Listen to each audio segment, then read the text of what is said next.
Another day at KrustyKrab.com. Sales are up, costs are down, and it's considered one of the best food websites under the sea. I wonder what will happen today. A few moments later. Wow, KrustyKrab.com sure is doing well selling their patties. I wonder if I can make some money doing the same thing. Hey Patrick, I have an idea. Stop right there. This man is about to commit a cybersquatting crime. Before we see what happens to our underwater friends, let's understand what cybersquatting is. Cybersquatting is detailed by the ACPA, or the Anti-Cybersquatting Protection Act. This is meant to dissuade individuals from buying domains that are similar to other well-known domain names in order to profit off of their popularity. There are many different ways that cybersquatting can occur, but they all revolve around one thing: a domain name being intentionally similar to another. Let's check back with our aquatic friends. What's your idea? Okay, Patrick, here it is. The Krusty Krab is making a bunch of money selling patties. So, let's do the same thing. That's great. Are you ready for the big rush, Patrick? PrettyPatties.com is about to be the next big thing. I'm ready! I'm ready! I'm ready.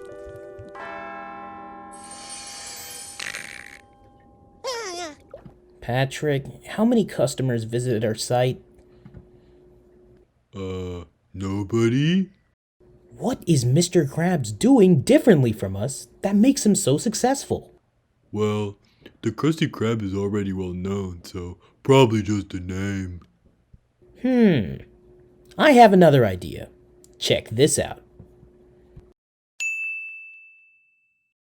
So now we'll look like the Krusty Krab, but we're still selling Pretty Patties. This right here is a prime example of cybersquatting. Notice how SpongeBob's domain name is only one character away from being the real KrustyKrab.com. Even though this might technically be considered a misspelling of the name, it can still be considered cybersquatting because of how similar it is. Also notice how SpongeBob deliberately uses the name of the Krusty Krab for his own game. Using the name of an entity already regarded as famous is another point that can be used in court to prove cybersquatting. A customer can easily be led to believe that SpongeBob's website leads to the real Krusty Krab, and because of the Krusty Krab already being famous, it's obvious that SpongeBob is doing this to profit off of the name. Because these similarities and confusions exist, SpongeBob and Patrick's website is in violation of the ACPA. Is this the Krusty Krab? No, yes, this is the Krusty-Krab. Wow, we're already getting real customers. Must be some suckers that mistyped the domain name. Wait a minute, that gives me another idea.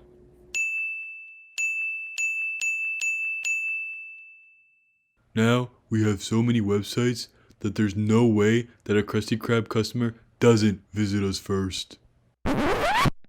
Look at all those domain names. Too bad they're all illegal. SpongeBob has now started to show something called bad faith.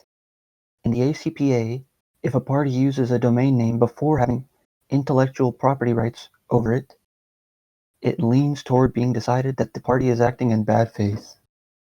Another example of SpongeBob's bad faith is his trickery.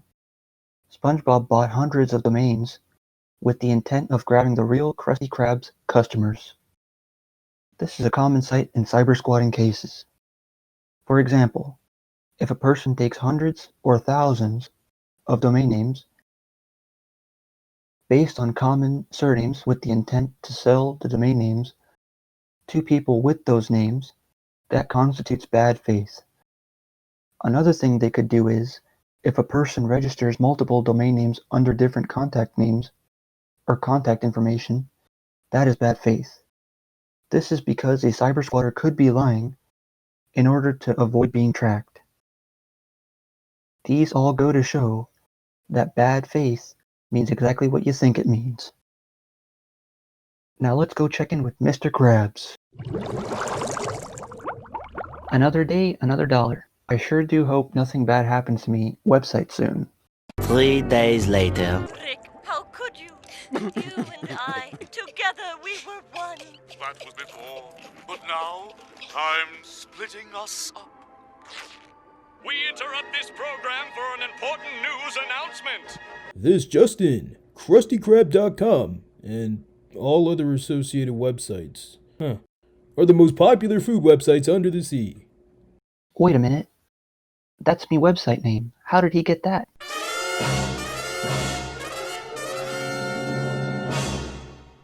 I'm calling me lawyer. So, you've been cybersquatted. How do you want to proceed? Do I have a case? Well, Mr. Krabs, luckily for you, you own a trademark on Krusty Krab, just like how many other website owners own a trademark on their domains. This changes up your protection options in a number of ways.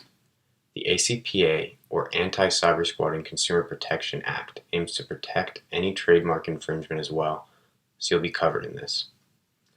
As soon as we can prove SpongeBob was acting in bad faith and aimed to divert your business, we can win this case. So let's map this out. First off, we need to prove bad faith intent. If a party intends to divert consumers from a registered trademark owner's website using a domain name that disparages that mark, then bad faith has been constituted. Disparages in this case can mean creating confusion between the domain and the trademark, which is exactly what SpongeBob did by ripping off of your Krusty Krab name. Secondly, we need to show bad faith. If a defendant in an ACPA violation case changes their website substantially just to profit off of a well-known trademark, that constitutes bad faith. Here SpongeBob did that exact thing when he changed his prettypatties.com domain to krustykrab.com.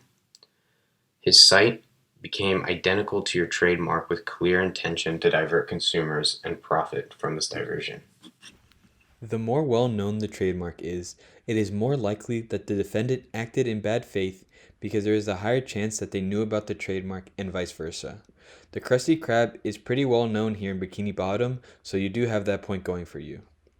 If a party registers a domain name, which includes a trademark, then tries to sell the domain back to the owner of the trademark, then bad faith can be determined. Did SpongeBob try selling his website to you? No. But I did read in the ACPA that if the name of the domain name is the actual name of the person who owns the domain, they are protected. Since the Krusty Krab is named after me, we can probably argue this, right? Your case seems pretty good, and it's such a shame because there are many ways in which SpongeBob could avoid this, if he were only smarter about what he did. For example, if a party is using a domain name similar to a well-known trademark, it's not bad faith if they are using it non-commercially. For example, if they're using it for a parody or a commentary or criticism. If I may, if the Krusty Krab were an unknown establishment, this would affect the interpretation of this case. The more well-known the mark is, the less likely it is for someone to convince a jury that they had no prior knowledge or malicious intent when registering their domains. If the business that SpongeBob was setting out to use for his new domains was non-commercial, this is something that would help in his defense. Now, this does not preclude a cybersquatting case from happening, but it makes the case weaker compared to if there was a potential profit from the registered domains in question. In other words, if they're just using this website for their own purposes that don't require money or any type of profit, it makes a much stronger case for those being accused of cybersquatting because they're not making any money from this and therefore not profiting off of the success of the other domain. I've heard enough to know we'll win. I'm ready.